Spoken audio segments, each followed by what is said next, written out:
السلام علیکم ورحمۃ اللہ وبرکاتہ۔ الحمدللہ رب العالمین والعاقبۃ للمتقین والصلاة والسلام علی سید الانبیاء والمرسلین اما بعد فاعوذ باللہ من الشیطان الرجیم بسم اللہ الرحمن الرحیم۔ قال عز وجل فی القرآن العظیم اقیم الصلاۃ وآت الزکاۃ صدق اللہ العظیم۔ بعد توحید کے متوالو شمع رسالت صلی اللہ تعالیٰ علیہ وسلم کے پروانوں، آج ہماری مسائل زکوٰۃ کی دوسری سیریز ہے، دوسری نشست ہے۔ ہم نے گزشتہ کل میں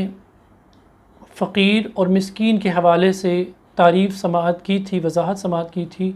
کہ وہ لوگ جنہیں زکوٰۃ دے سکتے ہیں ان کی 7 اقسام ہیں،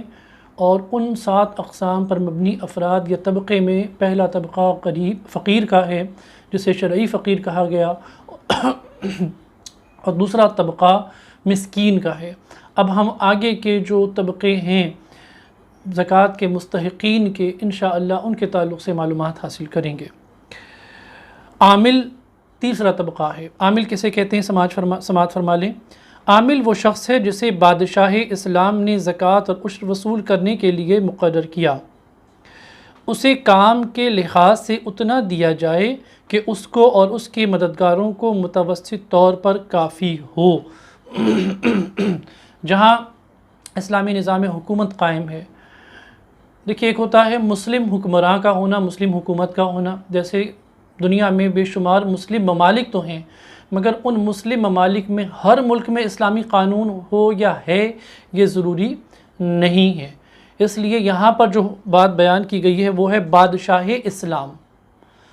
یعنی جو اسلامی نظام کے تحت حکومت روا رکھے ہوئے ہے۔ تو یہ ایک کیٹیگری ہے، یہ ایک قسم ہے جنہیں ہم زکوٰۃ دے سکتے ہیں، مگر فی زمانہ یہ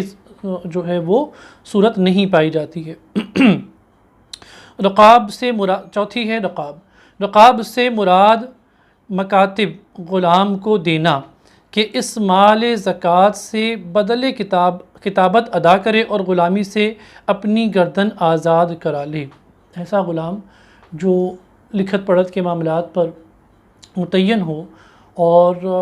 حساب کتاب دیکھتا ہو یا اس طرح کی کوئی بھی کام کرتا ہو لکھنے پڑھنے کا، تو ایسے شخص کو زکوٰۃ دی جا سکتی ہے جو وہ زکوٰۃ قبول کرے، اور اس کو قبول کرنے کے بعد وہ اس کے ذریعے وہ اپنی آزادی حاصل کر لے کہ مالک کو وہ دے کر اس سے وہ آزاد ہو جائے۔ تو رقاب جو ہے وہ مکاتب غلام کو دینا جو حساب کتاب لکھنے والا غلام ہے، اس سے مال زکوٰۃ سے بدل کر کتابت ادا کرے اور غلامی سے اپنی گردن آزاد کر لے، یعنی اس کے بدلے میں وہ غلامی سے آزادی حاصل کر سکتا ہے۔ غارم، غارم سے مراد مدیون یعنی قرض دار، یعنی اس پر اتنا دین ہو کہ اسے نکالنے کے بعد نصاب باقی نہ رہے۔ اگر کوئی شخص ایسا ہے کہ قرض دار ہے اور اس کے پاس اتنا ہے بھی کہ وہ نصاب کو پہنچتا ہے، لیکن اگر وہ اس کا قرضہ ادا کر دے گا، جتنا قرض اس کے اوپر ہے، اور وہ قرض اتنا ہے کہ اگر وہ قرضہ ادا کر دے تو اس کا نصاب ختم ہو جائے تو اسے غارم کہا گیا، تو ایسے شخص کو بھی زکوٰۃ دی جا سکتی ہے۔ در مختار کا حوالہ ہے۔ فی سبیل اللہ، فی سبیل اللہ یعنی راہ خدا میں خرچ کرنا۔ مثلاً کوئی حج پر جانا چاہتا ہو اور اس کے پاس مال نہیں، اس کو زکوٰۃ دے سکتے ہیں۔ اسی طرح طالب علم کہ علم دین پڑھتا یا پڑھنا چاہتا ہے اسے زکوٰۃ دے سکتے ہیں کہ یہ بھی راہ خدا میں دینا ہے۔ یوں ہی ہر نیک بات میں زکوٰۃ صرف کرنا فی سبیل اللہ ہے، جبکہ بطور تملیک ہو، بغیر تملیک زکوٰۃ ادا نہیں ہو سکتی۔ زکوٰۃ کے پیسے سے آپ کسی کو حج پر نہیں بھیج سکتے۔ حج پر ایک آدمی جا رہا ہے لیکن اس کو زیادہ راہ کے لیے وہ پیسے کی ضرورت ہے، تو وہ زکوٰۃ کے پیسے خرچ کے لیے لے سکتا ہے، لیکن جو آنے جانے کی جو آج کل جو ٹکٹ ہوتی ہے اور جو دوسرے خرچ جو آنے جانے کے بیسک خرچ ہوتے ہیں جو ٹکٹ کے حوالے سے ہوتے ہیں، ویزا وغیرہ کے حوالے سے ہوتے ہیں، اس میں زکوٰۃ نہیں دی جا سکتی ہے۔ البتہ خرچ کے لیے پہلے زمانے میں ایسا ہوتا تھا کہ ٹکٹ اور ویزا کا معاملہ تھا نہیں، لوگ اپنے طور پر سفر کرتے تھے، اونٹ سے سواری وغیرہ کرا کر یا قافلے کے ساتھ شریک ہو جایا کرتے تھے، حج کے لیے جانا چاہتے تھے، راستے میں ان کے پاس خرچ نہ ہوتا تو وہ لوگ زکوٰۃ لے کر اس طریقے سے۔ آج کی تاریخ میں اگر آپ یہ دیکھیں تو ایسے افراد افراد شاذ و نادر ملیں گے آپ کو کہ جو اتنا مال نہ رکھتے ہوں کہ حج پر تو جائیں اور ذاتی خرچ کے لیے پیسے نہ ہوں۔ ہاں ایک صورت اس میں ایسی ہوتی ہے کہ کچھ عمرہ اور روسہ ایسے علماء کو، ایسے حفاظ کو، یا غریب ایسے افراد کو جو دیندار ہوں، صالحین ہوں، یا کچھ رشتہ دار غریب ایسے ہوں جن کو وہ لوگ اپنے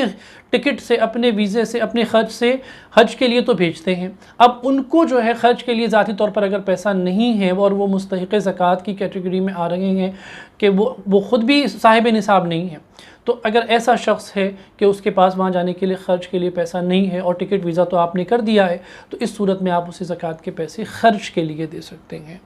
اسی طریقے سے مذہبی علم حاصل کرنے والے مدارس کے طلباء،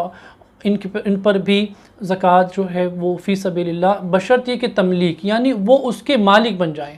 ایسا نہیں ہے کہ بھئی وہ اس کے مالک نہ بنے، آپ نے زکوٰۃ ان کو دے دی لیکن وہ ان کے اختیار میں نہیں، ان کی کسٹڈی میں نہیں ہے، وہ اس کے مالک ہونے چاہیے۔ جس طالب علم کو آپ دیں وہ اس کا مالک ہونا چاہیے۔ اسی طریقے سے ہر نیک کام میں جو بندہ لگا ہوا، مثال کے طور پر اگر آپ دیکھ رہے ہیں کوئی غریب ہے اور مستحق زکوٰۃ کی کیٹیگری میں آتا ہے، وہ صاحب نصاب نہیں ہے لیکن وہ دین کی خدمت کرنے میں لگا ہوا ہے۔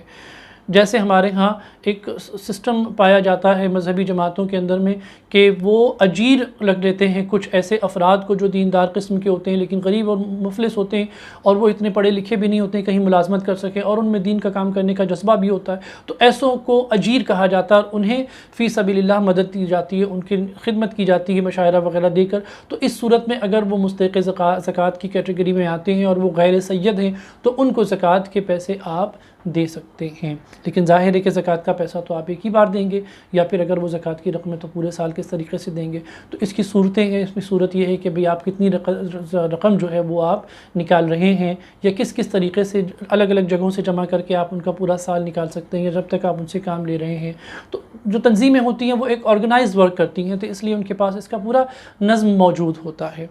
تو حاصل کلام یہ کہ یہ لوگ جو ہیں یہ زکوٰۃ لے سکتے ہیں۔ ابن السبیل، ابن السبیل یعنی مسافر،